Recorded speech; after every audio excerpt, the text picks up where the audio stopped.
The Leader of your loyal opposition, Your Majesty. On July 2nd in Ottawa, Her Majesty met with the leader of Her Majesty's loyal opposition, the Honourable Michael Ignatieff.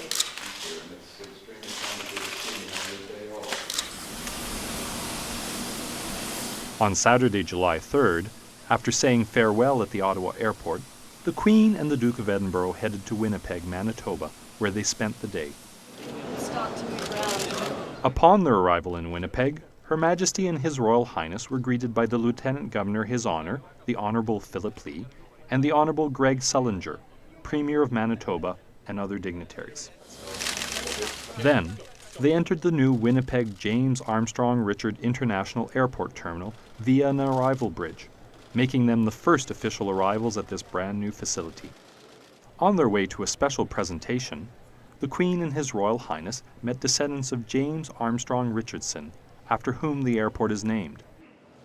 To honor the Canadian record of service, past, present, and especially looking toward the future, the Queen signed a letter addressed to the youth of Manitoba, and with the help of 2 Silver Wing participants, placed it in a time capsule that will be opened in the year 2060. These are Manitobans who truly illustrate the Canadian value of service to community. A guard of honour formed by cadets was assembled to see the Queen and the Duke of Edinburgh off to Government House, home of Manitoba's Lieutenant Governor. That afternoon, Her Majesty unveiled a statue of herself that was sculpted by the late world-renowned Manitoba artist and sculptor Leo Mull.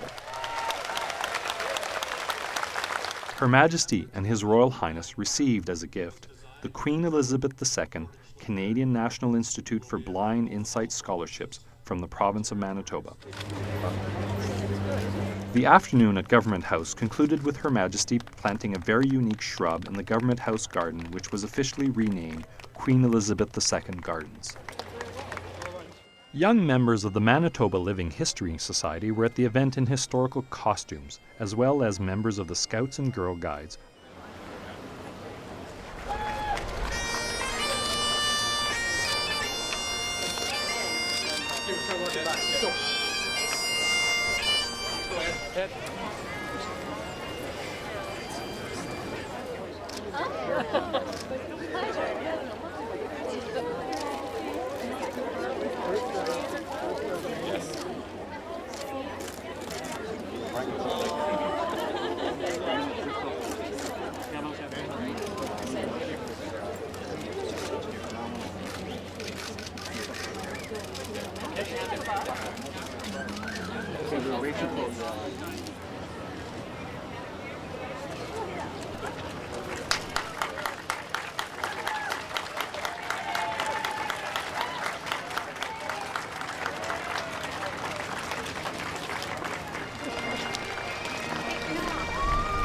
Her Majesty and His Royal Highness arrived at the Forks, the site of the new museum, passing through a unique guard of honor mounted by the voyageurs from the Festival du Voyageur and members of the La Compagnie de la Vérandrie, representing Winnipeg's francophone roots. Cameron, royal salute!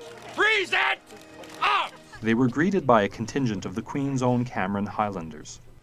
The Queen unveiled a stone from Runnymede, the site of the 1215 signing of the Magna Carta by King John. A plaque on the stone reads in part, "May this museum serve as a beacon of peace and hope for all the people of the world." This will be the first national museum created in 40 years and the first national museum located outside Canada's capital.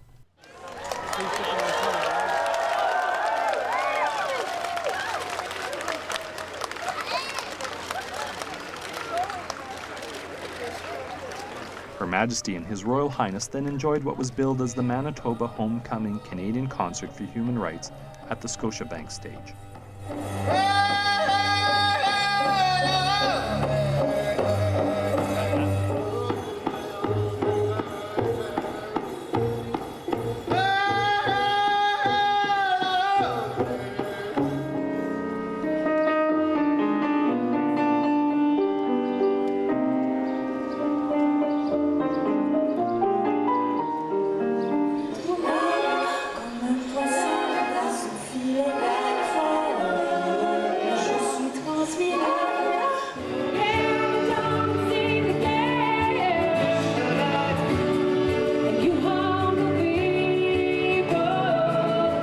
performers then came out on stage, and Her Majesty addressed Canadians.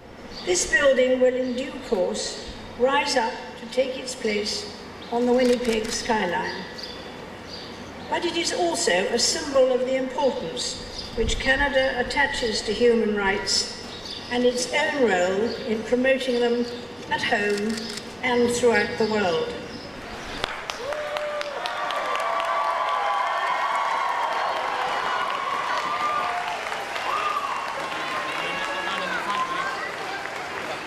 Before leaving the province of Manitoba from Canadian Forces Base Winnipeg for Toronto, Ontario, the Queen and the Duke of Edinburgh met members of the base and dignitaries.